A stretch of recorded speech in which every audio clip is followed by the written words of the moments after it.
Well, Russia's invasion of Ukraine triggered a sudden and massive humanitarian exodus. Since February, more than 1 million Ukrainian men, women and children have registered with authorities here in Germany. Now, a new multi-year study is trying to document what they've been through.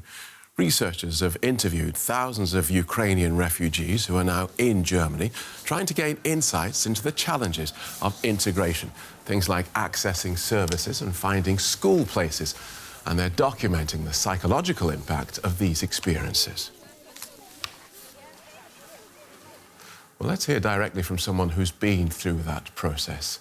Elena Rohova fled the war in Ukraine and now lives here in Berlin. Welcome to the studio. Thank you so much for joining us. Thank you for having me. Now, I understand you've been here since May, 3 or 4 months into the war. What prompted your decision to seek asylum here?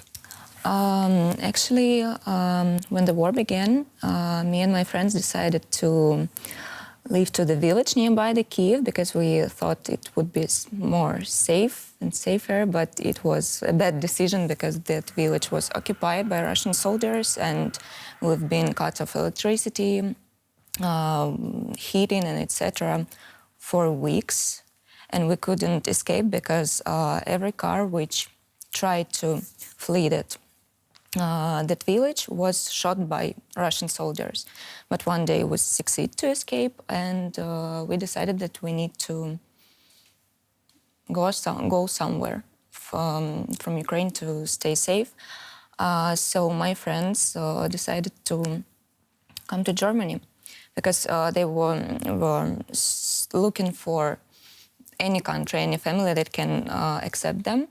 And they reached Julia on one of the websites. She offered for the whole family to come here in Berlin. And basically, there are 3 families. They live in one house, but in separate flats. They accepted us as a real family. They helped us a lot with papers, financial help. They treat us like a family. And I'm not gonna lie that I will be grateful to those people till the end of my days. And so how many of you made it out together? Oh, 7 people. Me, 7 my people, friend. and so you were in this village. So how did you escape? How did you get past the Russians?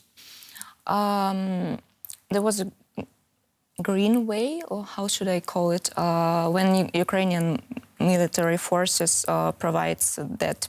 Oh, like a corridor. Safe corridor. And we succeeded to escape that day. Right. And so you arrived in Germany. How have you found the process of navigating a German bureaucracy? It sounds like you had help. Yeah, we had really great help because it's really complicated to get into papers, documents, and etc. once you're in a foreign country.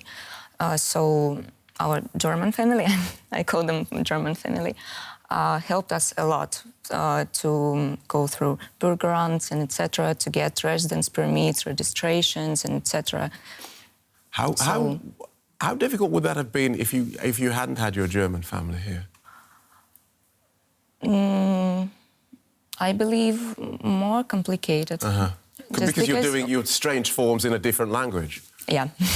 It's the first point, and the second point, once you're fleeing your country to escape the war, you're a bit lost. You just cannot keep your brain and, okay, now I should make the first step, the second step, and etc. You're completely lost in the process. Turned upside down. Yeah, so you need somebody to be with you and guide you, navigate you.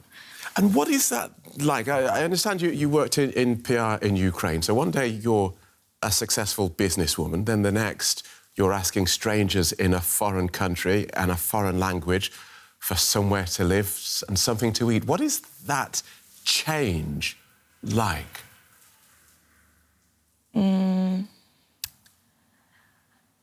Actually, I think a lot of Ukrainians feel this way. You're like creating a temporary life. You know, you're like, okay, the world is crumbling, but you know, one day I'll be back to Ukraine. we will build the new life, better future, and etc. But now I need to think of creating my temporary life. Like, you know, you treat it as a temporary. That's it. So one day you will return? Yeah, I think so. But I suppose I cannot answer this question like 400% because you are building your temporary life in a different country, and then once the war will be finished, of course you want to go back to your homeland, but still you have your life here as well. Yeah. So I think a lot of Ukrainians will be considering the way how you can live for both countries. I mean, your homeland and your second country. And have you left anyone back home in Ukraine? Yes, my parents, because basically we are from Donetsk, so it's the second time we're experiencing the war, and my parents, they don't want to leave Ukraine. They're like, it's too much for us to leave our But you're still in contact with them, and they're safe? Of course. All right. Well, we thank you for joining us and outlining so clearly what that terrible decision is like. We wish you well. Thank you, Elena Rahova. Thank you. Thank you for having me. Now, as we mentioned a little earlier, Russia's invasion of Ukraine has triggered a sudden and massive humanitarian exodus. Since February, more than 1 million Ukrainian men, women and children have registered with authorities here in Germany. And I'm very pleased to welcome one of the project leaders working on a survey of the refugees who have come over here to Germany, Professor Dr. Katharina Spies, who's director of the Federal Institute for Population Research in Germany. Thanks so much for joining us today here on DW. Now, I believe the first phase of your study is now complete. Can you please tell us more about the people coming here from Ukraine and the specific challenges that they are facing? Yes, actually, the first phase of our study is now done, and we interviewed over 11,000 refugees coming to Germany from the Ukraine. These are mostly actually women. 80% of all the adults are female.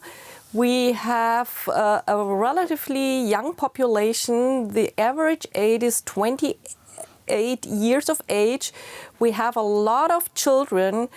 Almost half of the women actually traveled with their children to Germany. And another very important thing is that the education of these people is relatively high compared to the Ukrainian population. And moreover, we also looked if the children are in daycare, if they are in school, and actually they have started being in daycare. Many, almost everybody is in school. Only 3% have just online schooling with schools in the Ukraine. What about housing? Because, I mean, I know certainly in Berlin it's very challenging for anyone to find accommodation here, let alone if you're coming here as a refugee. So how much of a challenge is it for refugees to find decent accommodation here in Germany? Yes, this is of course a real challenge, but we were very surprised from our results. What we actually found is only 9% of the refugees are in so-called group housing, and all the others are in some kind of private housing arrangements, either with people and relatives or friends they knew. But the vast majority among those in private housing really have their own apartment. So they were able to find apartments where they could move in, which is really very helpful also for the integration of these families into Germany. Because, as I said, only a really small minority is living in these group housings. A very high number of Ukrainian refugees has come to Germany. The only country to take in more refugees than Germany is Poland, which of course shares a border with Ukraine. Can you tell us what is it that attracts people who are seeking shelter to come to Germany? This is a very important question. What we found out is that most of them came because they knew somebody already living in Germany, and moreover, also the human rights, which we have in Germany, are another very important explanation what the refugees told us why they come to Germany. All right. Professor Dr. Katharina Spies, Director of the Federal Institute for Population Research in Germany. Thank you so much for your time today.